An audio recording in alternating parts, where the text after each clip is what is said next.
game on the schedule this weekend, Joey, of course, is Clemson and Louisville, which might have been the best game of the year last year. And here's Lamar Jackson doing the impossible. He won the Heisman last year. He's getting better. He is definitively playing better than he was. And this week, for the first time ever, he appeared on Mel Kiper's big board. This is Mel's write-up. He writes, "Welcome to the big board, Heisman Trophy winner Lamar Jackson. I was asked a lot about him last year, and I said I wanted to see major improvement in his passing to consider him an NFL quarterback prospect. Well, it's early, but his start to the season has been promising. Jackson's completion percentage is way up. He has put on some good weight, and his delivery looks more fluid. He's done all of that while retaining his dynamic athleticism and speed. The matchup versus Clemson this weekend is important because the Cardinals' schedule gets easier afterward. Jackson will have NFL prospects chasing after him all game. I'm excited to see how he plays, and I know NFL teams will be watching too." So a two-part question, Joey. What are you seeing in Lamar Jackson this season relative to, we all understand he's a brilliant college football player, but relative to his NFL, his Sunday potential? And secondly, how important do you think for his overall stock is this performance against this really good defense?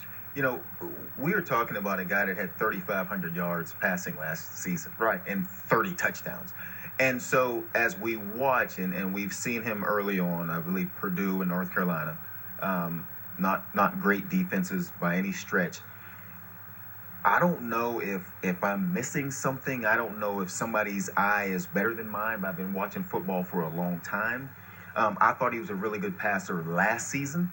I think that he shows a skill that not many guys have, and that is his arm is as good as anybody in college football. And so as we get into this season and we're 2 games in, he looks like an outstanding quarterback to me. I have not walked away from these 2 games thinking, man, he is so much better as a passer, because I thought he was pretty good last season.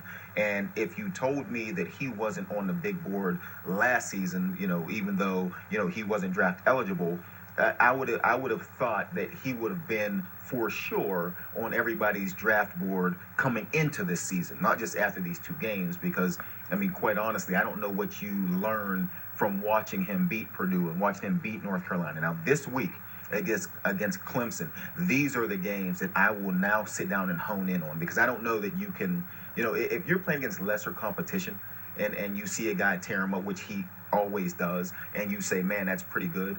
I want to see him play at Clemson, and he played very well against Clemson last season, and that's why I'm saying, great against Florida State too, and they had a lot of pros on that team. And that's why I couldn't fathom him not being on a draft board coming into this season.